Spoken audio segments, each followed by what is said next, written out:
Come si scrive una ricetta per fare la birra? Beh, in un mondo in cui non si parla altro che ricette culinarie e specialità varie, mi sembra giusto chiederselo. Sicuramente è una domanda che incuriosisce molto tutti coloro che vogliono cimentarsi nel fare birra in casa, ma anche chi è già un brewer o chi solamente per curiosità vuole scoprire come si forma una ricetta per fare la birra ai giorni d'oggi.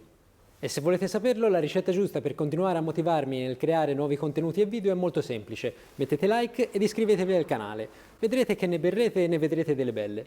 Adesso sigla!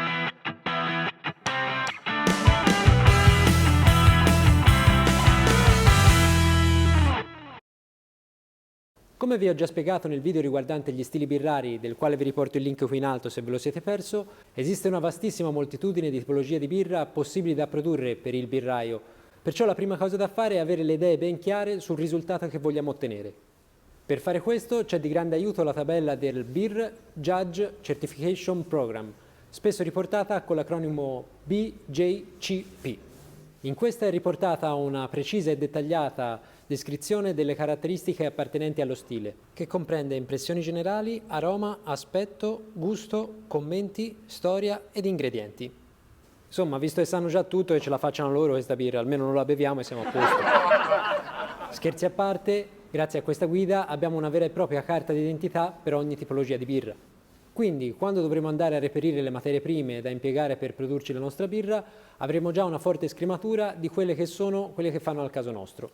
Prendiamo ad esempio le Blonde Ale, uno stile molto personalizzabile e vario da produrre. Gli ingredienti per questo stile sono molto soggettivi, quindi potremmo utilizzare un qualsiasi malto base accompagnato fino al 25% di malto di frumento proprio per darle un tocco di personalità in più.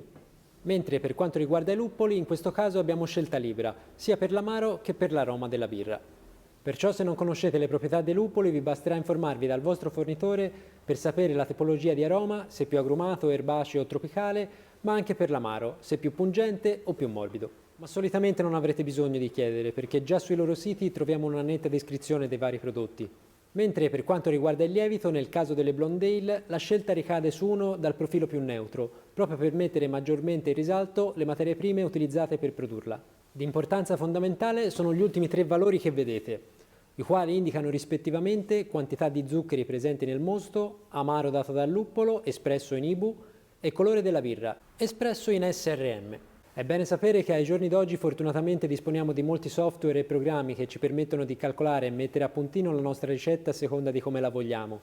Tuttavia, per chi preferisce affidarsi al metodo manuale, è bene che sappia che esistono anche delle formule e calcoli vari per mettere a puntino la propria ricetta. Magari approfondiremo questo argomento su un altro video. Quindi, ricapitolando passo per passo, vi consiglio di farvi un'idea in anticipo dello stile di birra che vorrete realizzare, ispirandovi a uno già esistente oppure personalizzandone uno. Calcolare la giusta quantità di ingredienti che vi occorrono. Pensare al corretto bilanciamento fra malto e luppolo in modo che la birra risulti idonea allo stile che si vuole realizzare. Reperire le materie prime più appropriate. Adesso sarete pronti per produrvi la vostra birra e naturalmente dovrete anche eseguire delle corrette fasi produttive come un giusto ammostamento in modo tale che la birra vi risulti più secca o più corposa a seconda dello stile che avete scelto. In alcuni dei miei video vi riporto proprio come eseguire queste fasi al meglio. E a questo punto non vi resta altro che assaggiarla e valutare se vi siano presenti delle correzioni da fare per la volta successiva o il risultato è già quello che speravate di ottenere. In conclusione vorrei dire che per produrre birra ci vuole sì fantasia per creare e sperimentare, ma è bene anche affidarsi alle linee guida dello stile per non rischiare di andare troppo controcorrente. Vi aspetto al prossimo video!